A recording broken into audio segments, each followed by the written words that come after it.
Alright, so today is August the 19th, 2020, and this is another article from Science Alert. Alright, so as you can see, there's a picture here of a 46,000-year-old Aboriginal site. Let's see if I can zoom in. I love the way Aboriginal lands look with like the red dirt or the red rocks. It's very interesting. So it looks like this may be another disgusting story of the things that are done to the Aboriginal people of Australia and pretty much everywhere in the world. So let's see. Underneath the photo, we see Jukan 1 and 2 in June 2013, Putu Kunti Kurama and Pinikura Aboriginal Corporation. Okay, this is in the comment and opinion section of Science Alert.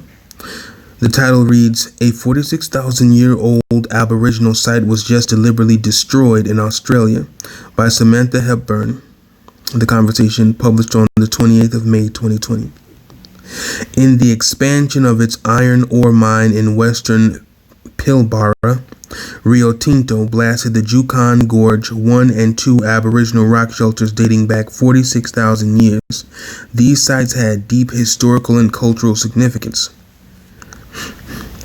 These shelters are the only inland site in Australia showing human occupation continuing through the last ice age. The mining blast caused significant distress to the Putu Kunti Kurama traditional landowners. It's an irretrievable loss for future generations. Let's see. Ancient rock shelters destroyed in Pilbara mining blast on Sunday. PKKP Aboriginal Corporation devastated at loss of Jukan Gorge sites. Terrible irony that awareness of blasting came when PKKP contacted Rio for site access for NAIDOC. Aboriginal cultural heritage is a fundamental part of Aboriginal community life and cultural identity.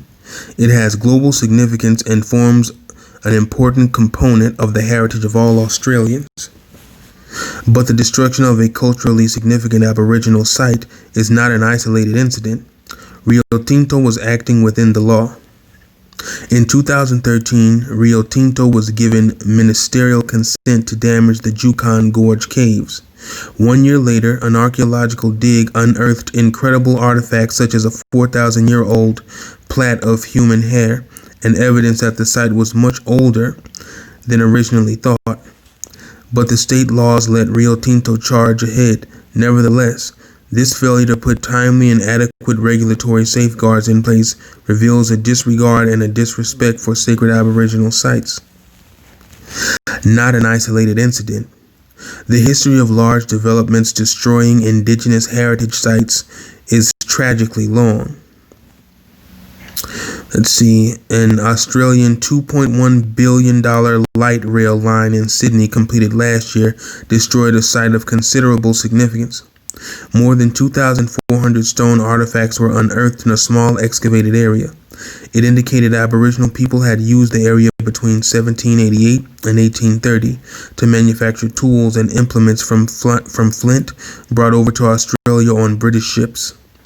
Similarly, ancient rock art on the Burrup Peninsula in northwestern Australia is under increasing threat from a gas project. The site contains more than 1 million rock carvings, petroglyphs across 36,857 hectares. This area is under the custodianship of Garluma people and 4 other traditional owners groups, the Maradud Nyera, the Yaburara, and the Yindi Jibandi, and the Wangu To. But a Senate inquiry revealed emissions from adjacent industrial activity may significantly damage it. The West Australian government is seeking World Heritage listing to try to increase protection, as the regulatory frameworks at the national and state level aren't strong enough. Let's explore why. What do the laws say? The recently renamed Federal Department of Agriculture, Water, and Environment is responsible for listing new national heritage places and regulating development actions in these areas. At the federal level, the Environment Protection and Biodiversity Conservation Act of 1999, EPBC Act, provides a legal framework for their management and protection. It is an offense to impact an area that has national heritage listing.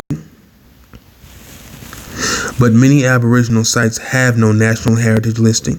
For the recently destroyed Jurkon Gorge, the true archaeological significance was uncovered after consent had been issued and there were no provisions to reverse or amend the decision once this new information was discovered. Where a site has no national heritage listing and federal legislation has no application, state laws apply. For the rock shelters in the western Pilbara, Rio Tinto was abiding by Western Australia's Aboriginal Heritage Act of 1972, which is now nearly 50 years old.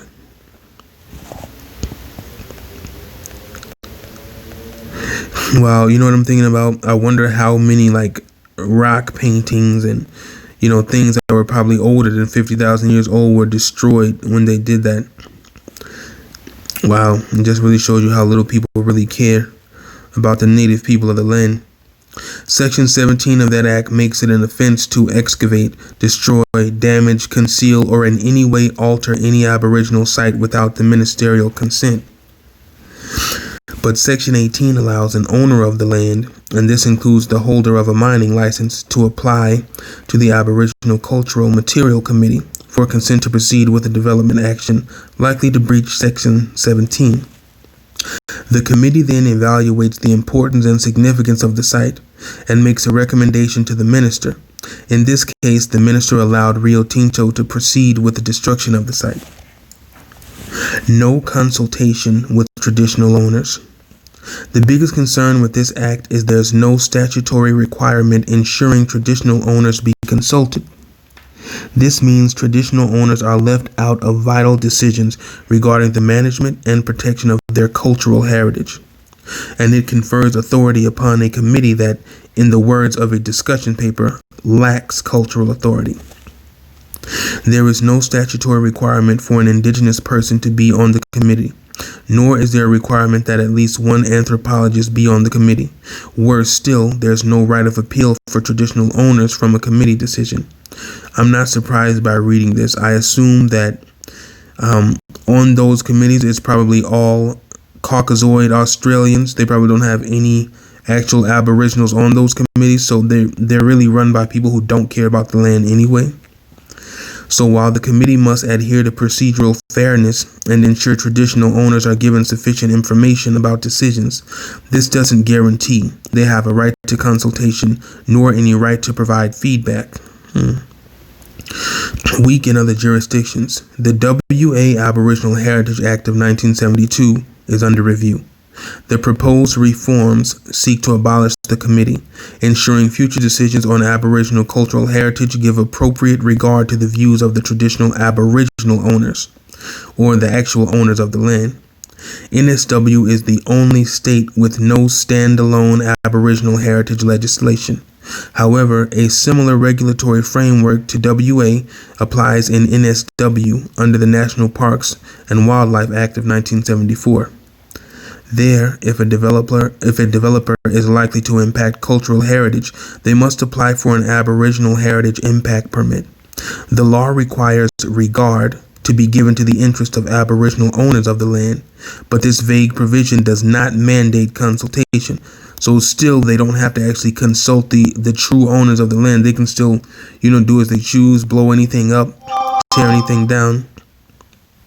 What's more, the burden of providing the significance of an Aboriginal object depends upon external statements of significance. But Aboriginal people, not others, should be responsible for determining the cultural significance of an object or area.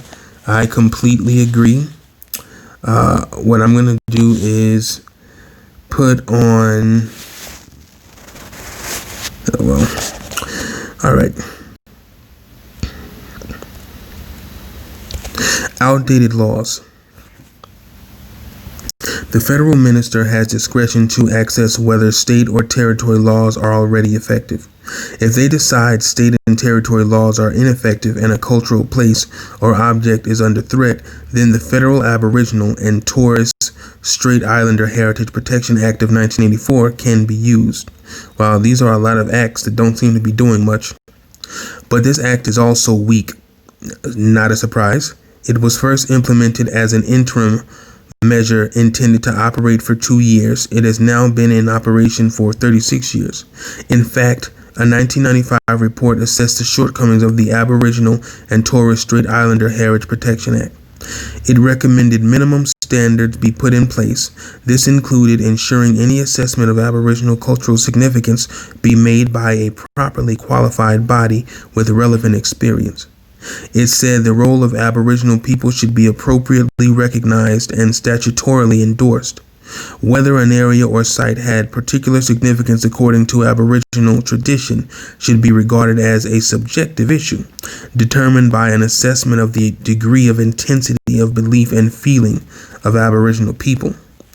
25 years later, this is yet to happen. That's also not a surprise. It looks like they're just this is what a lot of the Europeans have done over the years. They just come up with these acts and treaties that they give people to basically put a band-aid over a large wound, and they never actually validate, verify, or follow any of the treaties or acts that they create for these people. They're just something to pacify them, to shut them up pretty much. They usually don't ever stick to any of these acts and treaties. They just create them and then they just fall into the dust. So I'm not surprised by this story at all. I think it's absolutely disgusting how the Australians treat the Aboriginals in their own land. I'm hoping for a major change very soon. All right, you guys can comment below and tell me what your thoughts are. This is yet another instance of the disgusting treatment of the actual Aboriginal people, or the native people of the land of Australia.